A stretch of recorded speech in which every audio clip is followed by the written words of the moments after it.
Okay, on the last video I showed kind of the beginning process of getting these rafters up.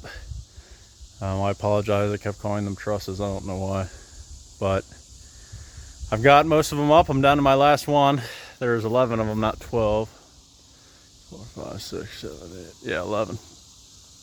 That last one, I do in fact have an extra board. I didn't think I would. I guess I ordered extra thinking it was 12, which might be good.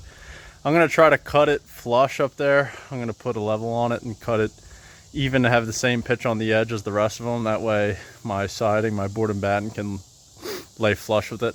I had one I also cut short, not the last one, but the one before that. I'm probably like a good half-inch short on the edge. I don't know why. I don't know if I cut on the wrong side of the line, just not paying attention. But anyway, I just wanted to show you how I'm getting them up there. So I cut them on the trailer. I leave them on the trailer and I cut them with the chainsaw the same way I did yesterday. And I basically throw it over here, I push it over, I lean it up so the bird's mouth is facing up and I get it on the edge. Then I'll pretty much get on the bottom here and I'll lift it up and push it until it kind of finds that equilibrium point. I think I showed that before. I can have a picture here. And once it's up there, I get on that ladder against the house and I basically just pull it towards me, let it slide as much as possible, and then I walk up the ladder, up and up and up, holding the board in one hand and holding onto the ladder and the house with the other. And then I get the bird's mouth up on the header there. Then once it's up there, it'll stay, and then I carefully get, and I put these big lag screws in it. I've got this drill, pretty much an impact wrench. I use this a lot for automotive stuff, but I've got this bit on there that fits just right. So able to use the T40 on there, and I'm using these timber lock screws for this. Got these from Home Depot. They're just easy to get, 10 inches. The boards we have are 8 inches, but I'm cutting them a little bit, so we're getting good 2.5, 3 inches of penetration into both the stick wall and the header. So I'm going to finish up doing that, and I'll kind of give you a couple shots after I'm done, just so you can see the finished product. Here, I just wanted to show real quick how I get it up there. I pushed it up and it's kind of on equilibrium. You can see it kind of rocking back and forth. Found its center point, the center of balance of the board. So it stays right there. I'll show you real quick. I'll come over here. Holding the phone today. Bring the ladder over and get it set the best I can. And once that's good, I climb up, I turn around, and this is what I'm looking at. I'm looking at the board, and I grab it here and I slide it down, and then I'll walk up this ladder and I'll put it up here. So let's do that real quick. Maybe I can put the phone here and you can come.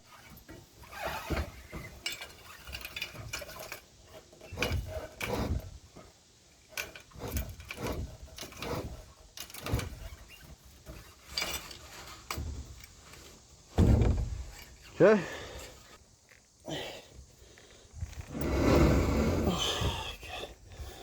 I get it in the bird's mouth like that, and once I get it up here, you know, it's off the wall still. I basically just get it, this one on the edge where it belongs, then I'll get that one on the edge down there. I screw the bottom first. I find that easier, and we should be good to go.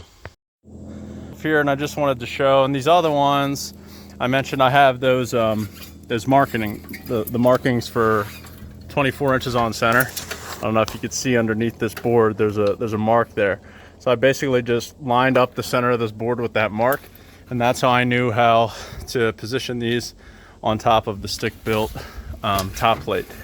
Now this end one basically is just going to go flush with the end of the wall. So I'm gonna shimmy this over. Got my drill up here already. I have to get up on the wall for this one. Yeah. I'm just gonna shimmy this over. So it's flush with the wall, the side of the wall. Okay. And then I give it a little pull in case it slid off the top. this case it did a little. See, on these ones I've been a little short. I don't know why. Like that one there. See, I'm not even, but these ones are flush. I don't know if the wall's bowed out here or what. I guess it is. But it's good enough, and it's good enough to secure it here. So I take my lag, put it in here, drill it down, then that's secure. Let's see if I can capture that at all.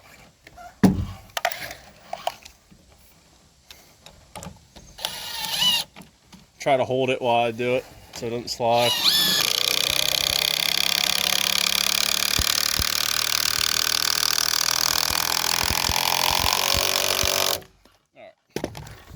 So, no, it's not going anywhere.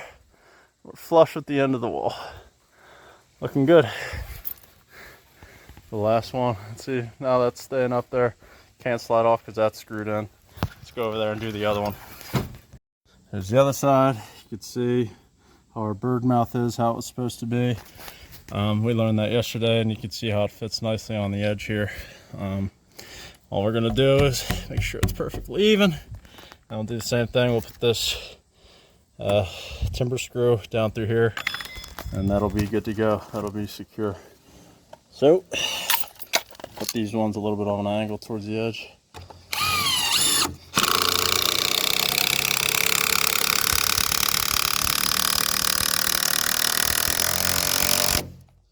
All right, screwed in. Absolutely not going anywhere.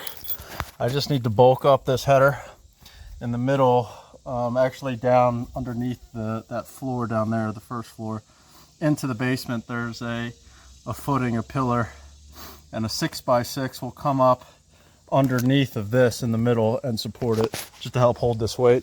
This is a lot of weight for that header and that stick-built wall. I'm going to beef up a little bit, put bracing in between, because I'm only doing the board and batten siding. And plus that'll give me more to screw into for the board and batten siding. But you can see, looking down this, I mean, we did a pretty good job. We're pretty even across. I think we were spot on with most of it.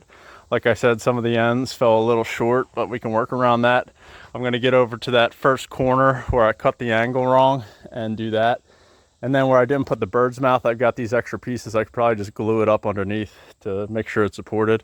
If not, if I don't think it goes well, I'm going to use the other 4x8 that I have on the trailer, because I really don't need it for anything else. So that's the plan. I'll go and do that, and I'll show you how I end up with that. Okay, so I came up here, I put the level on the edge and kind of marked where it would be flush with the edge, plumb to the wall. And that's how far off we are. A little more drastic because I have the cut on the outside of the line, so. But there's room for improvement there. Obviously, I'm gonna take the chainsaw, I'm gonna go up on this wall and cut that. We'll see how it looks when I'm done. And if that looks good enough, I'm just gonna keep this one up here instead of taking it off and replacing it. All right, so there's it after the cut. I mean, it's not perfect by any means, but I think it's good enough. It's now more flush with these guys. And you're really not even going to see the end of it. I mean, it's going to be covered with the siding. So the only thing left to fix is that bird's mouth up there. You can see where it's not seated on top of the header there. So I've got those triangular pieces that I cut out. I think I can wedge one in there, basically just glue it to it, and that'll support it from the bottom. I've already got it screwed in twice on that one, just so it would hold. It's not going anywhere. So I think we'll keep this up here and we'll hold on to that other piece. I'm sure I'll find use for it. All right, so I'm up here. I brought these scraps, you know, the ones that I cut out here, and you can see I wedged it right in. I mean, they fit because they were cut out right from this. I think I glued that, put some sawdust in, you'll never notice. And at least it'll be supported on the back end of it. So I'm happy with that. There's no need to take this all apart and go through cutting out another one and just wasting this. So I think that is, that will be good enough. Yep. Anyway, I think I'll call this a success. Thanks for watching, and I'll catch you on the next one.